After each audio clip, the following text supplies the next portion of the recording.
Hello, and welcome inside the training room. I am your host, Dr. Ken Kaufman, and I am absolutely pumped to have you here where you get exclusive, behind-the-scenes, VIP access into the training rooms of professional sports.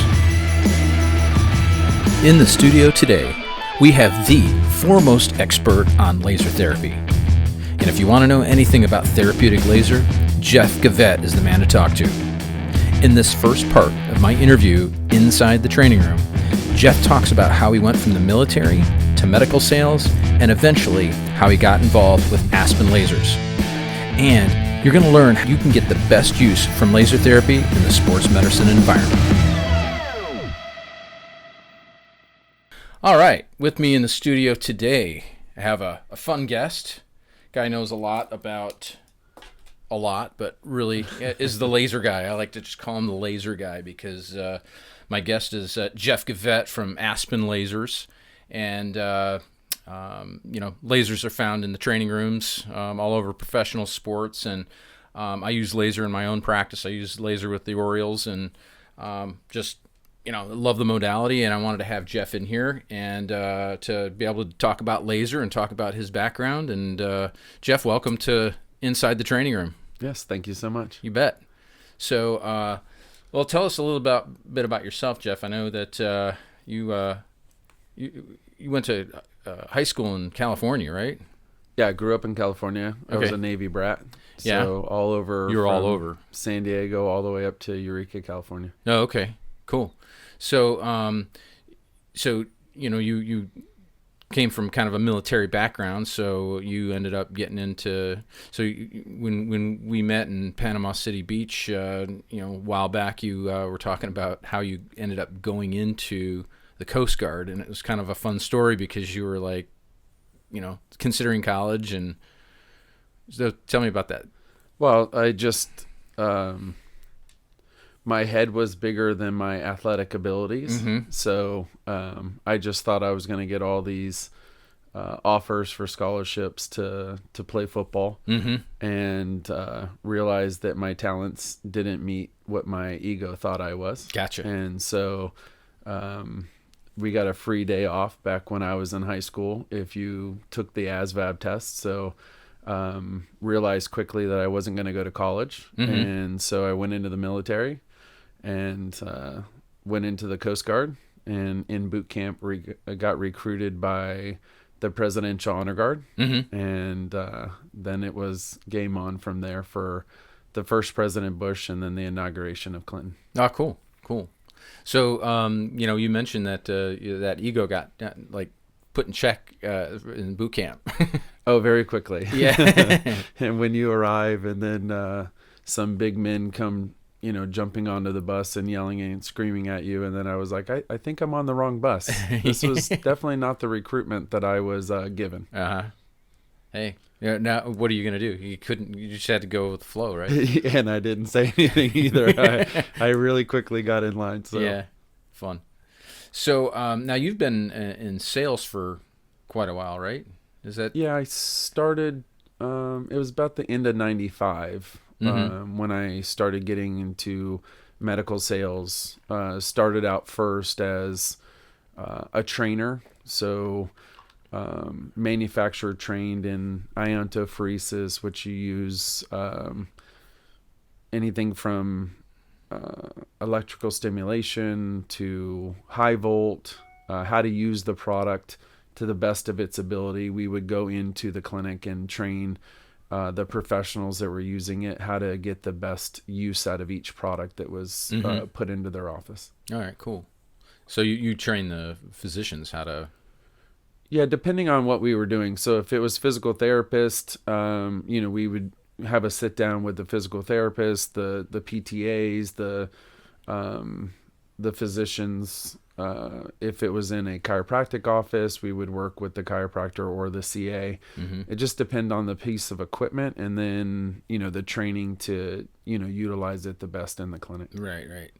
So, and then when we met, because we met, probably about 10 years ago, 7 years ago. Yeah, pretty close. Something like that, because I reached out to you, or we got connected somehow on the laser, because I was looking at laser, and if you remember my experience, I have those, the herniated discs and the stress fractures in my back, and had been, Right. 3 years in constant pain. And literally, folks, he came with the laser and did a treatment on me, and I got up off the table with no pain for the first time in 3.5 years. And I'm like, where do I buy this? Can I buy it right now? So, how did you get more into the laser capacity? After doing the, all the gym equipment and the ellipticals and the treadmills and everything, then a product came about through Chattanooga, where they had a laser, and they asked if I wanted to go to the training and to learn more about lasers. So that's what started the journey. It was the Vector Genesis was the first laser that I ever touched. And then very quickly got into working with multiple different lasers and different manufacturers. Then I started studying laser, in Europe, all around, just started looking at all the different products. I had a unique background because we were a manufacturer / distributor. So we were able to get access to a bunch of different products and just started learning what works best, what wavelengths, what power output. Then I started working with some physical therapists and chiropractors and physicians, and started developing protocols to maximize the benefit of the laser in the practice. And then eventually it morphed into what I'm doing now, which is laser if I need site specific, and then the full body recovery bed. Okay, yeah, and we're going to get into that because that's really really interesting, and it's just I think the evolution of the technology to be able to provide more benefit, to the end user and the patients, and then of course certainly for the the therapist or whoever's prescribing it and implementing it in their office. It's first of all a revenue generator. I remember when I bought my laser, I had that thing paid off in like 90 days. Right. So, because it's, extremely powerful, and it's, it's non-invasive, it's comfortable, and it gets really, really, really nice results. So let's talk a little bit about some of the technology behind laser, because, there's, when you talk to somebody and say, oh yeah, cold laser. No, it's not cold laser, because the, cold laser is the 500 milliwatts, and anything above it's class 4. So let's talk a little bit about that science and the wattage and the output, and then we'll get into more of the wavelength and the therapeutic benefits. Okay. Yeah. In the therapeutic spectrum that we, play in every single day, there's two classifications of laser. There's class 3, and then there's two classifications of class 3. So not to get really, really boring, but any single laser diode 500 milliwatts or less is considered a class 3A. Any single laser diode 500 milliwatts or less is considered a class 3B. And then as soon as you go over 500 milliwatts per single laser diode, now you get into the class 4. Right. The variants now, since 2016, all lasers are classified now as photobiomodulation. The variable difference is going to be if you're a hot laser, which would be like aesthetics lasers, they're going to do damage or ablate tissue. And then you have a therapeutic laser, which class 4 laser would fall into the therapeutic. Yep. In the marketplace that we're treating patients.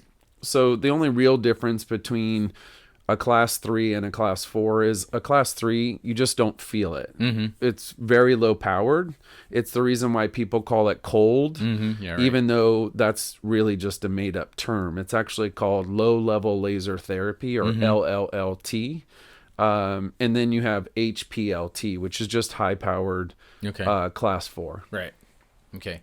So now, because I know that the laser that I have is the maximum output of is 10,000 milliwatts, and I know I've seen some lasers that are, 30,000 milliwatts or even higher. Yes. And I know that the protocols that are built into some of those lasers, I've never seen it where it actually, you're utilizing all 30 watts of the laser. Right. So what? is there like a range from 10,000 to 15, or what is that range? It seems to be like the most common for, like in our instances where we're treating a rotator cuff or a facet joint dysfunction or something like that. Tell me a little bit about that. Yeah, I mean, there's lasers now that go up all the way up to 60 watts, so 60,000 milliwatts. Yeah. I am not in the camp of more is better, right. Higher power output. Otherwise, every other year there's another company that comes out with a higher powered laser, and then you're like, oh, I'm just using this higher powered laser. I personally subscribe to, and the technique that I teach is 10 watts if we're dealing with deep tissue, 7 watts if we're dealing with medium, shoulders, knees, 5 watts if we're dealing with shallow superficial. So the treatment times are 10 minutes or less, and they should give an absolute therapeutic benefit immediately to the professional who is trying to use the product, right? Right. You have a patient who comes in, they have limited range of motion, they have a pain scale that doesn't allow them to do more with that patient that day. Utilizing the laser allows them to decrease pain, increase range of motion, and then thus they can do more therapy with the patient. Right. I mean, that's the whole real goal of why we're using laser therapy. If it's used appropriately and the patient can actually follow protocol, which means that they can come in for the treatments according to schedule, then they can see just astronomical benefits from the healing properties of photobiomodulation. Yeah, absolutely. And that's, I've used laser for, ever since I bought the laser that you sold me, and and that's how I use it. I use it for somebody that comes in that's in pain. If they can't perform a certain movement or a certain exercise, or maybe they're too acute to even adjust because they can't lay on their side, or they can't get into the proper position for me to adjust them.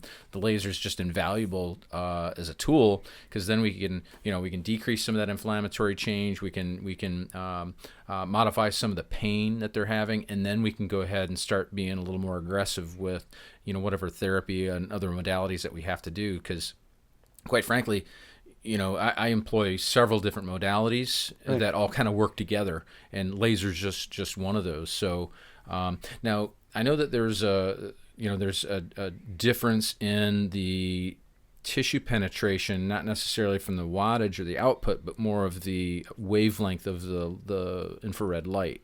Right. Touch upon that a little bit. Yeah, the biggest thing that I always just try to teach people when I'm meeting with them for the first time is, people maybe have heard of low level or cold, or they've heard of high powered lasers. Then the biggest thing that I always talk to them about is wavelength, because wavelength absolutely matters. Your wavelength is going to determine depth of penetration, or what we call potential depth of penetration. If I'm treating over a glute, I'm going to definitely get better penetration versus treating over a bony prominent area like epicondylitis or something like that. So wavelength is definitely going to be a very valuable asset. Also with skin color, because the more melanin you have, you need to be able to change your wavelength in order to be able to get more absorption. Gotcha.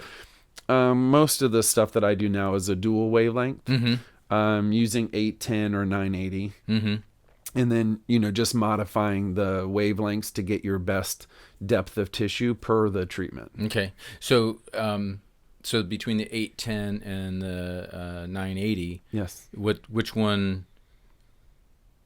I'm not that clear on which one gets the best penetration per body part or area that you're treating. Yeah, what I always just say is that 810 nanometer and 980 nanometer both have photochemical responses in the body. So we utilize both of those wavelengths. It just might be a little bit more 810 or more 980, depending on the melanin of the skin. Okay. And then the power is ultimately going to be, using it up to 10 watts is just because of depth of tissue. Right. Okay. Right. I want to be able to deliver more joules, or what we call joules per centimeter squared, to a specific region that we're treating that time. Yeah. Right. Okay. All right. But we're always going to utilize both wavelengths in order to get the best outcome. Okay.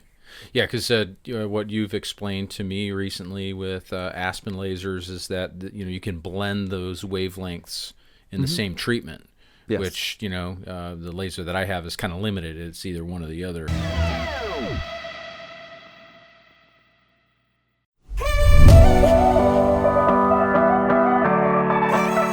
Thank you for joining us inside the training room.